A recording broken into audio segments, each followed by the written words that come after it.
when I saw that, man, I was in tears. And there's days that I still watch that. Right. And still in tears that I didn't know that I was going to be this version of me. Wow. Laying on the side of the road, knowing that my foot is probably gone. Right.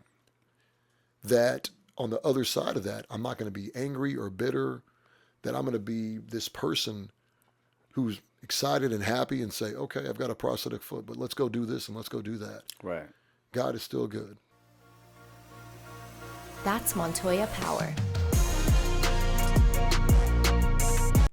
Hey, what's up, guys? RJ Montoya starting the podcast here. We have a brand new guest. His name is Antonio XKO Perkins. Do you like that? If you don't like, send it back. No, that's perfect, man. I mean, hey, that's probably a great run that I need to have on my name tag. I love it. I love it. I love it. So tell the people out there in video land just a little bit about yourself. Right. I know you're a big ring announcer, MMA guy. Right. Obviously, you work out. Love working out, man. So, yeah, Antonio Perkins, for the past 2 decades, I've been a ring announcer. Started here in Arlington. Nice. With a company called PCW, Professional Championship Wrestling. We turned that into what is known as XKO today. And the interesting thing about that transition is I was a character in PCW. Really? I was a baby face. Okay. I started off as an announcer, became the GM, got beat up a lot because I was the face. A face. That was part of the storyline. Yeah, man. So you've done it all. When you're a good guy, man, you get a couple of concussions to indoctrinate you into wrestling. Yes. We segued into XKO, what everybody knows now as MMA and Muay Thai. And the interesting thing is when we brought that cage into that arena, we're looking at the owners and we're like, well, somebody needs to work this thing out, make sure that it's functional. Yeah. So every weekend, me and like 5 or 6 other guys, usually fighters, would get in there and we'd just beat the mess out of each other, man. And, Snap. and then, that turns into... That's some real backyard wrestling. It really... Backyard MMA. Dude, it was great, man. It really taught me to appreciate hand-to-hand combat, the MMA, the sport. And so that segued into XKO, and now I work with promotions. Yeah. You're all over the place, man. Yeah, Guerrilla Heavy Hitters out of Odessa, and HVE Boxing, Victory Boxing out of Dallas, a new promotion coming up called Lone Star Fight League. Okay. I've helped Ocho Peterson a couple of times. Nice. Great to work with him. And so the past 20 years of announcing has been just truly incredible. The people you get to meet, the life of the fighters you get to engage with, and the fans, of course. And then, I've got my full-time job that I've been there for almost 14 years, manual job, blue-collar job. Love that aspect. And, the last 2 years have been interesting, to say that it's been a wild ride. For sure. You served our country. Yes. And, when you're on deployment, when you're on mission, you get that adrenaline going. Yeah, man. Sometimes it's hard to come down from that, too. Right. When you came back home to the States, let me flip it on you. When you came home, or whenever you came home on leave, I'm sure that adrenaline was still pumping through you. 100%. I mean, we had like briefs where they were like, hey, when you get home, this is a Christian podcast, but our generals would be like, you got 2 things you're going to do. You're going to do this and you're going to do that. Yeah. And I know they are. Yeah, I know. Yeah. And so, for the past 2 years, imagine you just came off mission and it was a hot mission. Let's just say it was hot. For sure. Let's say you got out of there, you didn't take any damage, but your heart was racing and everything, and you survived and you made it home. Right. The last 2 years has been an adrenaline rush, just appreciation of life. Wow. And so that's kind of just how I've been doing my day to day. When I get up and I'm in pain, okay, I get up at 3 a.m. I go to the gym at 4. I go to work by 6 Monday through Friday. Go get her, man. We get up 4:30 a.m. around here. Yeah. And so people ask, well, what time you go to bed? I go to bed at 8:30. Okay. Yeah. When I was at ATF, the Adaptive Training Foundation, and that's part of the chapter of the story I want to talk about. Okay. That laid a major role of foundation and execution to who I am today. Okay. So we're going to talk about a couple subjects here today. That's cool. But hold that thought for 1 second. We got to pay some bills. Are you planning an event? Let E&J Premier Event Services bring your vision to life. We offer professional wedding and event coordination, certified bartenders, and a full mobile bar experience with custom menus and signature cocktails. Need service staff? Our bilingual team of waiters and bussers ensure everything runs smoothly from start to finish.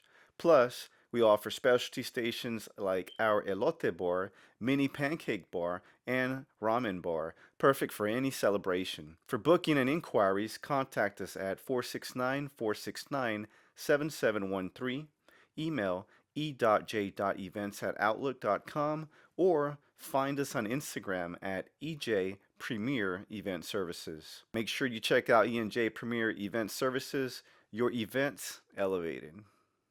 Because you went from wrestling to MMA to ring announcing. Yes. In the span of what, like 10 years?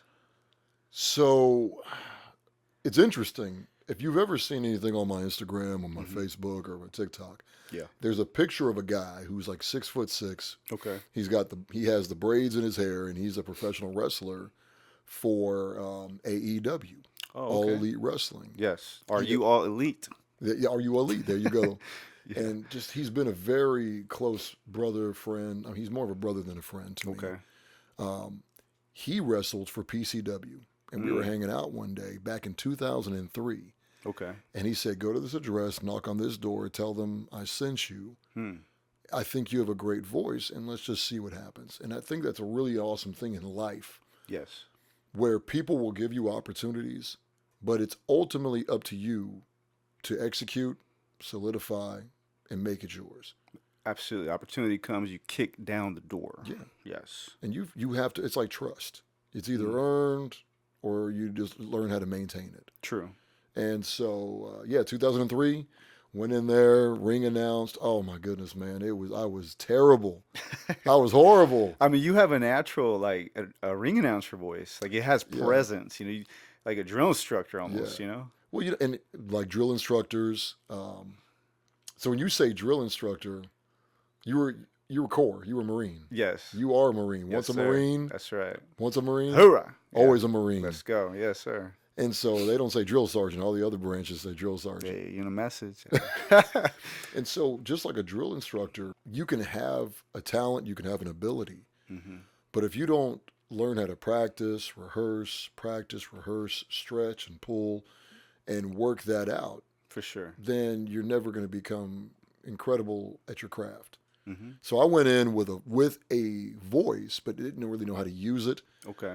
I mean, after every event, I was losing my voice because I didn't know how to push and bring it back and articulate it and volume and control. And so PCW was amazing because you go out there between a crowd of 3 people or 300. Wow. That's crazy. And the boos all sound the same. Yeah, I hear that. So it was a fantastic, because it's all live TV. So do you do anything to set up your voice? Do you eat honey, tea? Do you do anything to maintain? I think just healthy living. Number one. Okay. Number 100%. one, just healthy living. I really don't go hard. I really don't party. I really don't drink. Okay. And so for fight night, I used to bring warm water, lemon, honey, and all that, Right. Now, if I have a great engineer working the soundboard, then I don't have to push my voice as much and let the microphone do the work. Ah, okay. I like that. Yes. And so, audio's key. Yeah, I keep fresh room temperature water around me at all times, not cold. And so you just, over time with anything, you learn how to eliminate risk. And that's what you do when you're announcing. You learn to not push so much. You don't conversate too much off the mic. You just save it. Wow. You have to save it. Okay, so even when you're behind the scenes, waiting for the segments or the camera to be on you, then you know how to limit your conversations to save that voice? Because, life is about learning the hard way. Yes. Learning the hard way of lessons. Okay, don't do that again. Right. But then we do things again over and over, right? Yeah. And there were times when the music is jamming, the crowd is loud, yes, and you're just trying to communicate like a conversation we're having. Right. And I didn't think about I'm yelling. Yeah. To get my, not in an angry. Yes. But I'm conversating with fans and this and that, and I'm having to yell because you can't hear. You're just stretching out those vocal cords. And then when it's time to get in there and perform, by the end of the night, you're wrecked. Have anybody ever felt weird, like trying to talk to you, and you're like, not right now, not right now. Like you're trying to. I'm sure that happens, but It's part of the game. it is part of the game because Okay. you're working. Yes. I think the mindset of what I do, and I think what anybody does in their craft, is the job. Make your priorities. Okay. The fans, the friends, the fighters. Be respectful, number one, of those 100%. people, Yes. of people around you. Mm-hmm. But also you have a job to do. Mm-hmm. And if somebody comes up, hey man, hey, you know what? Let me go announce this, and I'll be right back. I love that. I love that because a lot of the times, so it's a lot of self-awareness and emotional intelligence because a lot of the times we may think like, oh, that guy, like, you see fans go up to wrestlers all the time. Right. And the wrestlers are like, they don't have time, but it's because they're focused on other things that we're not thinking about as an audience, right? Yeah. And it may come out rude and disrespectful, but you're locked in. So I completely understand and respect that. Yeah. Do you practice MMA? Do you? So I used to, and then we started doing neck cranks. Neck cranks, okay. Early on, you have your elbows in the person's chest. Right. Fingers are intertwined behind the neck, and you're just, you're just working that neck. Okay. Digging in, and that happens so often. It is illegal to do it in the UFC. Oh wow! Today, it's illegal to do that move. Okay. And we were doing that when XKO first started. Like I said, we were beating each other up. Right, right. And my neck just got blown out. I got a messed up neck too, man. So yeah. So now, I'm pretty much now it was in a motorcycle accident, so yeah, all that kind of stuff. But I just don't really get back into MMA that much. I hit the gym, I hit my cardio. So you look. How old are you? 47. Dude, you're 47. Well, I'm 42. And bro, you look young, dude. We're in our 40s, man. Yes, man. 40 is the new 20. I tell people all the time, and maybe it comes out arrogant as cocky, but again, emotional intelligence, self-awareness. I'm like, I'm 42. If I'm still running 5 miles, I'm still lifting weights and eating clean. If you're 25, you should be able to do it. You can do it, So I love that. Well, just look around. You see there's a woman that goes to my gym who's 73, 72 years old. That's a blessing, yeah. She swims every morning. She's there at 4 a.m, and she plays golf. She's retired. Wow. Okay. And you just look at her eyes, and they just pop. She's very present. She's cognitive. And we only get this one body until we pass on. For sure, 100%. What are we going to do with it? It's our temple, man. We got to take care of it. Houses the Holy Spirit. And I want to live to see my grandkids get older. Right? You know what I mean? I want to be able to pick them up and run. And recently I was in New Mexico. We were riding horses, and there was this lady. She was 73 years old, kind of similar to the lady you mentioned. And she fell off a truck. We're thinking like, oh, my gosh, she broke something. Or she jumped right back up.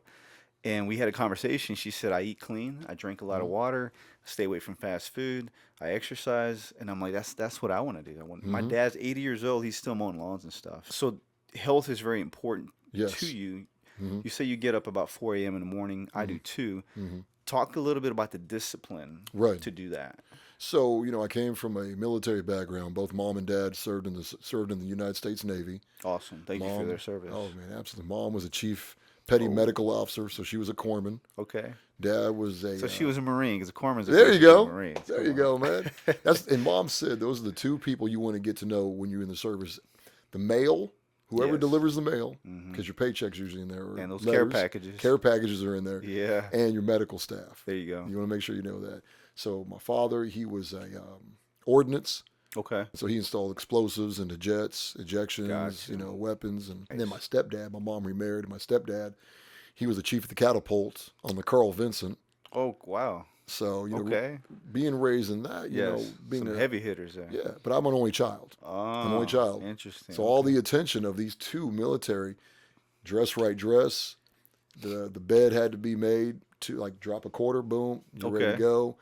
And so that carried on into my life. I know I have to be at work at 6 a.m, right? And I love to work out. I don't like going to the gym at night. It's too crowded. Too many distractions. Yes. Yes, for sure. And so I had to find a cheat code for the system. There you go. And so the cheat code for me was get to bed around 8:15. Okay. I get up at 3, get my dogs out, do my little, protein, oats. I get in the Word. I do a devotion, I get the Bible app, I do a devotion, and I journal. Love it. And I started journaling after my accident. Really? I didn't journal beforehand. Okay. And so I think just speaking as a man, I think we have a lot of things that go on up here. Yes. 100%. And so that's part of my discipline, brother. I get up, I journal, I write my thoughts down, what my stress is, what my struggles are, what my failures are. Each day we're just trying to be better men every day. Yes. Yes. Not tomorrow, not worrying about yesterday. Right. And so I try to set myself up like these are the things in my life that I struggle with. These are the things that hold me back, and these are the things that elevate me. Okay. And then I go to the gym at 4 a.m. I'm in there for about an hour. I crush it. Yes. And then get to work by 6. Yeah, I'm the same way, man, because I love the journaling part, by the way. I just got into doing that actually this month. Self-reflection, right? Yes. But it also prepares you for the day. And I love what you said about, man, we have all these things in our head. So we're to lead our families and our communities. And sometimes we have like 20 things on our mind. Yeah. And don't get me wrong, the women, they work just as hard, but we're supposed to lead them. So we have to decompress and be like, okay, how do I knock this out? I got to do this. I got to do that. And we need that time, right? To self-reflect. I love that. Do you work out anything specifically? I mean, you look like The Rock. So, man, hey, we'll go to that. We'll go to that. So I go by AP, the Pebble Perkins. Okay. When we're doing the UFL football games, because I game host for our Arlington Renegades. Yes. And so I've been doing that for 2 years and had a chance to meet Dwayne. Hey. He likes to be called DJ. Got a chance to meet him, and I spoke to his people, and I said, well, look, we have Dwayne "The Rock" Johnson out there on the field. Well, now we have AP, the Pebble Perkins, and they kind of thought about it and said, well, man, hey, run with it. Go have fun with it. Yes, yes. And so, my split that works for me, being 47, I'll be 48 in just a couple of months. Okay. What works for me, and that I adopted from ATF, Adaptive Training Foundation. They work with veterans, first responders, men and women that have TBIs. Wow. Some of them are paralyzed. Yeah. And miracles are happening. They want to create athletes. And I'm not talking like when you and I were 18 in the gym and we're just pumping iron. Yeah, metabolism was up here, and we're eating Cheetos, but we got like gains like nothing. So I train my body because, like you said, you want to watch your kids grow up, be a grandpa, 80s, 90s. So I want to make sure that my body is in a athletic state. Yes. So if you call me up or somebody calls me up, hey, let's go play some softball. Let's go. You know what I mean? I can stretch a little bit. Here's what I mean. And then, but my split is Monday I do upper body. Okay. Tuesday I do lower body. Okay. Wednesday I do upper. Thursday I do lower. And then Friday I'll do arms and shoulders. Okay. Now I'll do arms and shoulders virtually every day, just not over extensively because you still want everything to recover. Yes. And so, that's my split, man. And then I'll usually do like the rower or the skier at the end of the workout just to get a finisher. I love that. Get your heart rate up. Cardio in there. Yeah. Are you a believer in pushing to failure? Oh, yeah. Yeah? Because how else are you going to grow? Okay. Gotcha. And how else are you going to push yourself? Because, get those extra reps in. Man. Stretch out the muscles. Okay. Yeah. I love that. Yeah. I love that. Yeah. So we're going to pause real quick to pay some more bills. Let's and do we'll it. be back with Antonio, XKO Perkins. Do you have questions about your finances? Introducing the Checklist Financial System, biblically based, practical, structured method for stewarding the money that God has entrusted to you. If you want to learn what the Bible says about money, or you would like this taught at your church, please contact checklistsystem.us and fill out the form. You'll be glad you did. Hey, what's up, guys? Back with Antonio, XKO Perkins, and we're just talking about life in general, MMA, ring announcing. And Antonio, so you have a powerful testimonial. You were in an accident recently. Can you tell us a little bit about that story? I know God touched you there, and there was a lot of rehab and stuff. So, just tell us a little bit about your comeback. For a lot of people that do know, and for those who don't know, I love motorcycles. That's my therapy.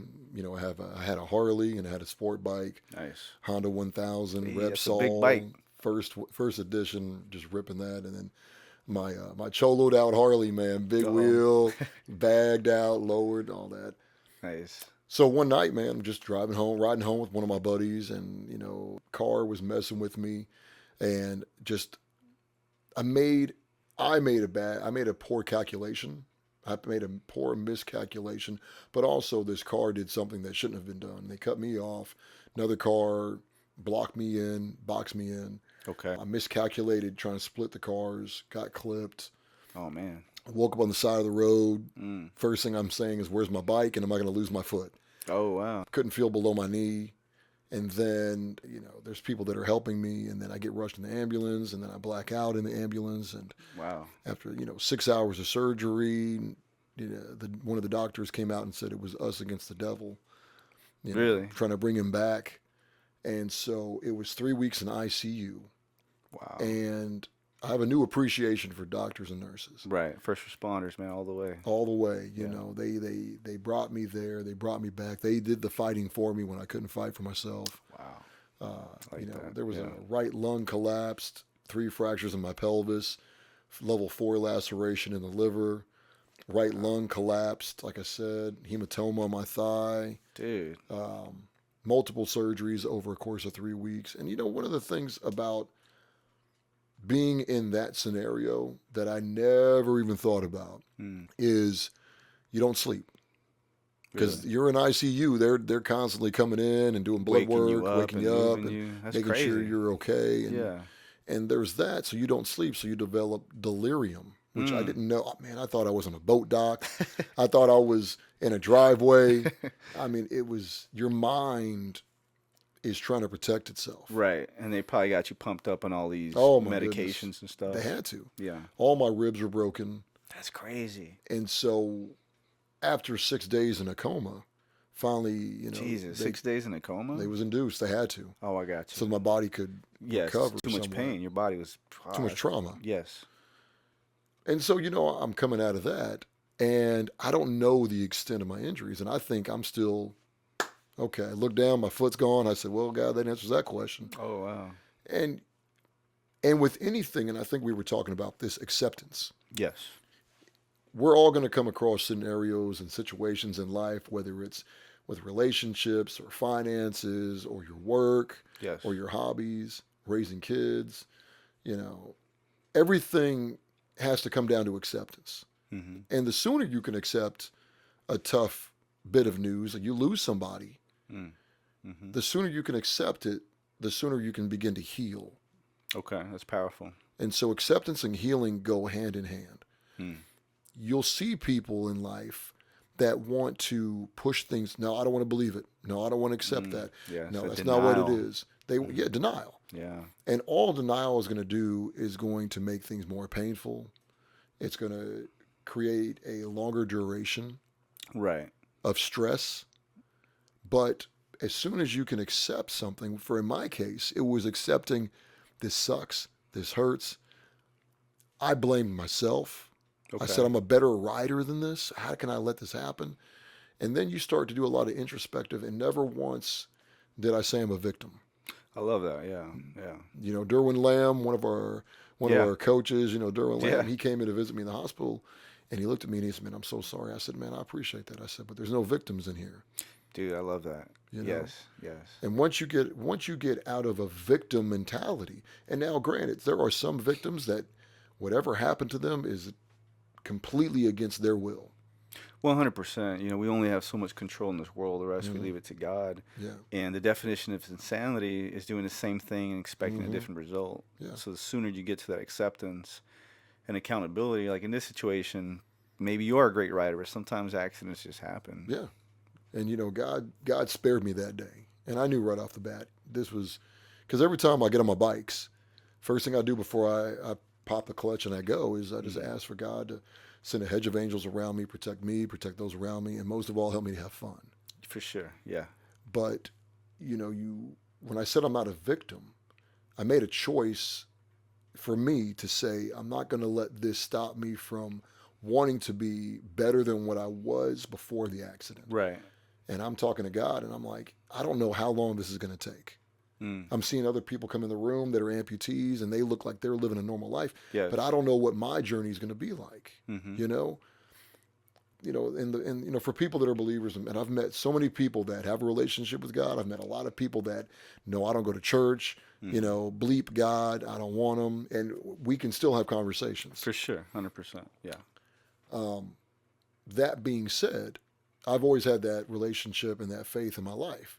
Okay. Even Denzel Washington said, I may not always walk with him, but he's always walking with Hey, me. I love it. Yes. And so I can have the greatest faith in the world. I can have the largest faith. But if I don't understand God's mercy and grace, I'm not going to appreciate what I'm being taken through. Whoa, message. You know? I love that. So every day, twice a day, in the bed, in the hospital, I'm having to turn over, grab a rail. They have to clean you. Wow. I'm having another grown person clean me because I can't Right. use the facilities for the bathroom, so I'm being cleaned. Have you ever been in a situation where you've been so vulnerable this way? No. Or you had to depend on other people that And way? that was something that I had to learn Okay. of being vulnerable, because I was not used to ever in my life being dependent on somebody else or being a burden and that's a word you don't really want to let soak in, is being a burden, For sure. because I wasn't a burden. I wasn't. There were people that cared and loved and that wanted to take, but I saw myself as a Right. burden. Internally. Yes. Yeah. And there was no depression. There was no PTSD. Now, there were days where depression wanted to creep in, but I couldn't stay there. You know, this whole journey, brother, was, we serve a good God. Yes, we do. Let me just say that. Amen. Let's go. Through the pain is real. Pain is a very real thing in this world that we're going to endure. 100%. Pain, suffering, bad news, bad days. People are going to come, people are going to go, and you're going to say, this sucks. Yep. And God is a great loving God, but he's not going to eliminate a lot of the pain that we have to go through. No, he's not. There were consequences for all the actions. And when I woke up, one thing that I saw, I believe it was Psalms 23:24. And everybody knows this, I think. As I walk through the valley of the shadow of death, I will feel no evil, for God and your rod and your staff are with me and protect me. Hey, look at that. And that was the first thing that I saw when I woke up. So I knew that this is going to be a rough valley of death. Right. Jesus suffered too. Why not us? He suffered for us. We're going to go through that trial and through that fire. We're going to be pruned. For sure. But, I had lunch last weekend, and I ended up talking to a couple of couples in an antique shop. Oh, wow. And he was asking about my leg, and I said, man, he goes, man, how are you up here? How are you here, there? And I said, man, God. And the first thing I said was, God is good. And he kind of looked at me, and he goes, yes, he is, man. Tell me more. And he's a believer. I'm a believer. But I told him, I said, there's a lot that's happened in 2 years. Okay. A lot of moments that suck. Yes. And there's a lot of incredible moments. 100%. There's not a day that I don't wake up and I don't appreciate life. Were you like that before your accident? Yeah. Okay. Yeah. I mean, not to this degree, bro. Right, for sure. It's a I different love level. life. It's a different level, yeah. Because when something's taken away from you, you appreciate it when you get it back. Yes. You ever had your car towed? Several cars. Okay. Yeah. So you get your car towed, Yeah. and then you got to go to the repo lot, That sucks. and it sucks, man. Yes. But when you get your car back and there's nothing wrong with it, you're like, oh. You have a new level of appreciation for things. No, I love that. I do traveling a lot, and I love doing that because as blessed as I am, we can get complacent with the Androids and iPhones and air conditioning. But if you go out and you camp or you struggle, that's why I like working out. Yes. Because then I come home and I'm like, take a shower and I eat, and I'm just like, man, I feel so good. I can appreciate this couch. I can appreciate the television. Tell me a little bit about, you mentioned about a gentleman in Belton, Texas. Yes. Is it the same gentleman who asked about your foot? Yeah. How was that? So it was a really enlightening conversation. So he was just, whenever you see somebody that's an amputee, you don't know what's behind the eyes. Could be a vet, could be a civilian like myself, and you don't know what kind of trauma's behind that. And I just told him, I said, look, I was in a motorcycle accident. This happened, that happened. And it's been 2 years. He goes, really, man? I said, man, I get up, I train in the gym, I'm hitting leg press, I'm stronger now than I was before the accident. Wow. I can drive, I can ride motorcycles. There's nothing I cannot do. Right. I can ski, and it's not pretty. I can still snow ski because that was a hobby of mine. I can it's hike. crazy. Yeah. I can run, I can sprint, I can do old football drills. Yeah. Not to the degree that I was able to when I was younger. For sure. but there's an appreciation and there's a no quit mentality. Yes. There's an excitement, You man. want to live. You want to feel it all. Yeah. You know, you have kids, right? Yes. Okay. For three those who beautiful I don't daughters, have yeah. kids, Okay. but I taught kids swim lessons when I was young, Gotcha. and you see just kids running around, and there's an excitement that kids have Yes. about life, Yes. right? Yes. And the Bible talks about come to God, come to Jesus in a childlike spirit. I love that. And maybe I'm experiencing that through my accident because I'm just excited about life. I'm not saying that I don't go through hardships or brokenheartedness or anger, frustration. I have all those things very humanistic. 100%. But I was telling them when I walk around with shorts on, I think the leg is cool. I think it's cool. I think it's cool, I man. see amputees all the time. Yeah. Doing Olympic running and stuff like that. And to me, it's beautiful that God's like, hey, look, I still got you. Right. You can still do more. That you can do what you did before, if not more. And then you're an example to others. And I think for people who are healthy, because there's people who deal with cancer, different illnesses, and they didn't do nothing. They just woke up and had it. But when you're healthy and you're able to do something like that, you show other people like, man, let me get up off this couch Right. and let me take my kids for a walk. Because this could You be a know? burden on you. Right. And this could be an excuse to not be healthy. For sure. Because it is what it is. Absolutely. I ran into a guy at Buc-ee's Okay. who's an amputee. He's walking up, and I grab him by the arm, and I say, hey, man, nice stick. Talking about his leg. And he kind of smiled, and he looked down, and he goes, oh, same to you. Yeah. And he's an older gentleman, kind of, hunched over. Doesn't look like he hits the gym. Oh, gotcha. So you can do what you want. Absolutely. Absolutely. Do you want to stay in the just existing? Right. Or do you want to push it? Because there's plenty of athletes that I've seen that have this injury, And and they're in great shape. They're out there pushing it. And that goes back to what you said, not being a victim. Yeah, exactly. 100%. You mentioned the TV series Chosen, and there's a Yes. scene in that. Can you elaborate a little bit on that Bro. part? So there's a scene that you can even look up on YouTube, and it's a scene on The Chosen where you have Jesus having a conversation with little James. And little James walks with a staff. He has a limp. And the actor in real life really was born with a deficiency. Oh, I didn't know that. Okay. So, in his hip. And so this character is having a conversation with Jesus. He's a disciple of Jesus. And he says, Rabbi, Master, why haven't you healed me? And Jesus says to him, well, do you believe you can be healed? And James says, well, I think it's possible. And they kind of have this conversation. Right. When I saw this scene, a buddy of mine came to my house. And back then I only had use of my wheelchair. Okay. So I didn't have a prosthetic. Right. So me getting around was just a wheelchair around the house. Wow. Okay. Before my buddy left, we prayed, we talked, and he said something to me that just fried my brain of comprehension. And he said, God trusted you with this. Wow. And we prayed, and he left, and I'm sitting on the couch, and I'm like, what is this guy talking about? Right. Right. God trusted me with this. Later on that day, I'm watching the show The Chosen, and this scene pops up. That's crazy. Wow. And in the scene, Jesus is talking to little James, and he says to him, you're going to go out and heal in my name. And James goes, how am I going to heal people? And I'm walking around with a limp and a disability. Right. How are they going to believe that? And he said, don't worry about that. He goes, how much is it? How does it look to you that your audience of people that you're going to come across, they're going to see you with a disability, with a hindrance, and you still have faith in God. Amen. And you still speak positively about God. Right. When you have all the evidence within your own body to say, I'm going to curse God, he's evil, he's a bad dad, he's this and that. But you still praise him in spite of your disability. Yes. And when I saw that, man, I was in tears. And there's days that I still watch that Right. and still in tears that I didn't know that I was going to be this version of me. Wow. Laying on the side of the road, knowing that my foot is probably gone. Right.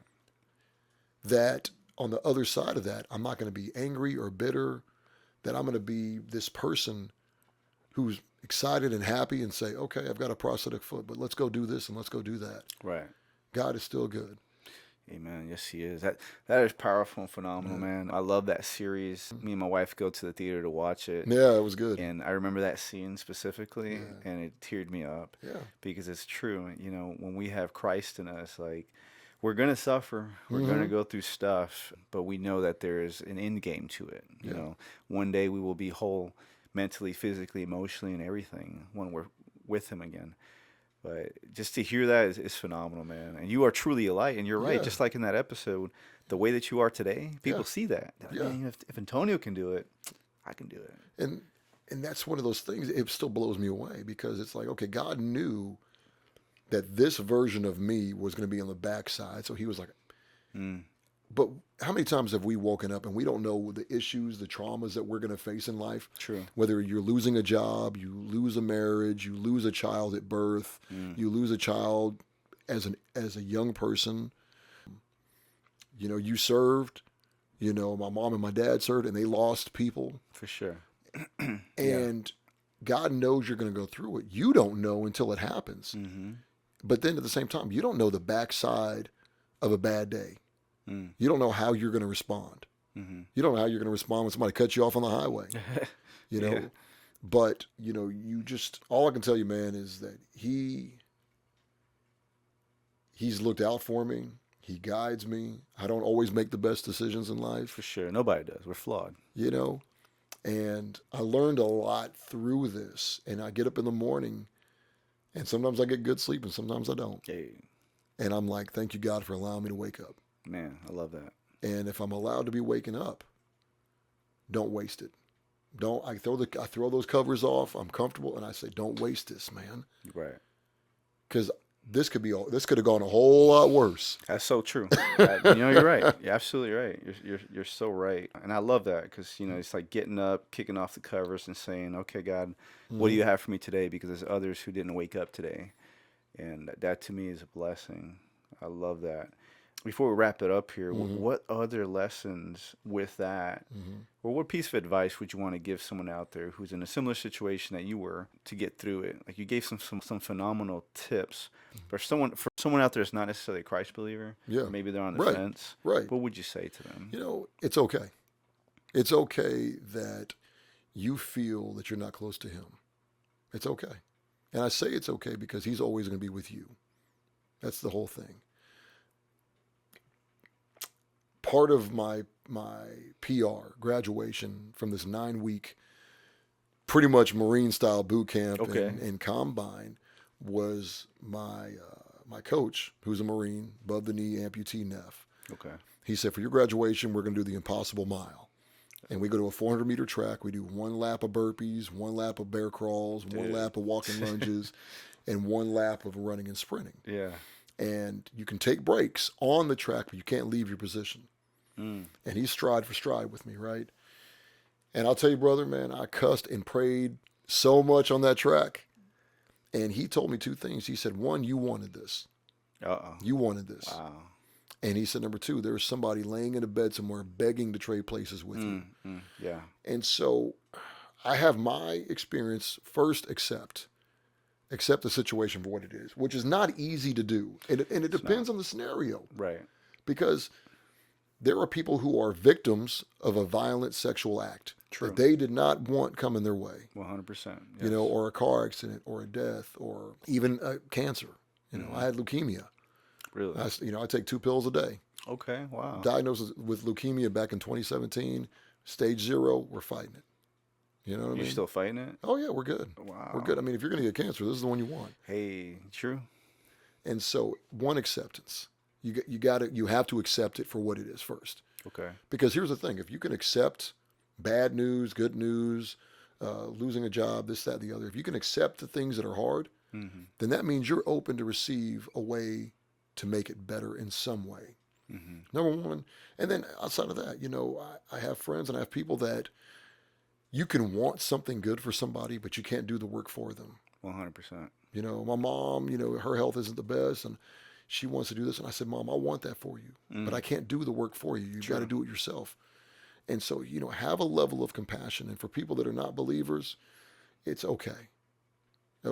Prayer is just a conversation with God. And even if you don't believe in him, even if you're mad at him, he's a big boy. He can take it. Yes. But you try to figure things out on your own understanding and see how far they get you. And I don't mean that in a cynical way. No. But there's a reason why the Bible says do not lean on your own understanding. Because for one, you may be the most intelligent person in the world, but if you're out there on mission and you lose your GPS, you lose your communications, and somebody has half of a map, but you might kind of know the way that you got to where you're going. Right. Okay. You're going to have to go to, where's your navigator? Where's your radio man at? For sure. Where's your scout? Where's your reconnaissance? 100%.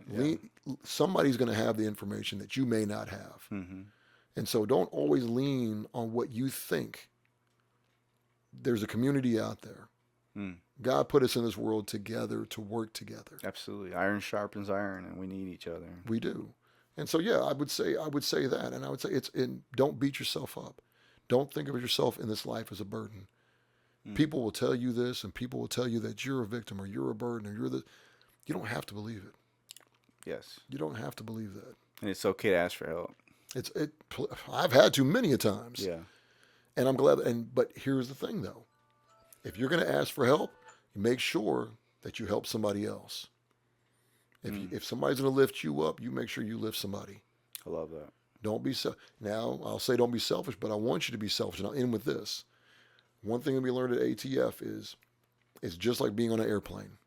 When you're on an airplane, the flight attendant says, what? Put your mask on before you put somebody else on. Because if you don't do that and we go, you can't help anybody. Right.